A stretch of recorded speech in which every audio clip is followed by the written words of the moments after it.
কাকু কেমন আছো বলো? ভালো আছি।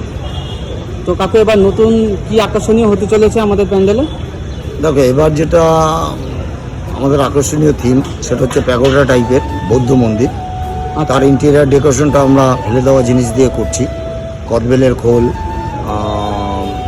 তো হ্যালো গাইজ, সবাই কীরকম আছো? আশা করি সবাই খুব ভালো আছো। আর আমার পেছনে তো দেখতেই পাচ্ছ কোথায় চলে এসেছি, মানে কল্যাণী আইটিআই মোড় প্যান্ডেলের পুরো সামনাসামনি কাছাকাছি চলে এসেছি। তো প্যান্ডেল এবার কী আকর্ষণীয় হতে চলেছে সেটাই আমি তোমাদেরকে শেয়ার করবো গাইজ। তো ভিডিওটা কন্টিনিউ দেখতে থাকো। কাকু কেমন আছো বলো? ভালো আছি। তো কাকু এবার নতুন কি আকর্ষণীয় হতে চলেছে আমাদের প্যান্ডেলে? দেখো, এবার যেটা আমাদের আকর্ষণীয় থিম সেটা হচ্ছে প্যাগোডা টাইপের বৌদ্ধ মন্দির। তার ইন্টেরিয়ার ডেকোরেশনটা আমরা ফেলে দেওয়া জিনিস দিয়ে করছি, কদবেলের খোল, পাখাটি, বিভিন্ন দই চামচ, পাহাড়ি ফুল, এগুলোকে আমরা কেটে কেটে বার্নিশ করে সেগুলো দিয়ে হস্তশিল্পের মাধ্যমে আমরা কাজগুলো করছি।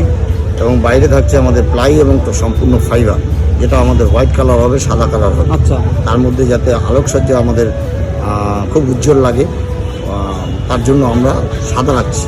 আচ্ছা, তো প্যান্ডেলের হাইট কি আছে কাকু? আমাদের উচ্চতা প্রতিবার যেরকম থাকে সেরকম থাকছে, 170 ফুটের মতো হাইট উঠে যাচ্ছে। তো গাইস তোমরা শুনতে পাচ্ছ 170 ফুট মতো হাইট আছে, ঠিক আছে। আর আকর্ষণীয়তা তোমরা শুনতেই পারলে। আর লাইটিং এর ব্যাপারটা কি আছে কাকু?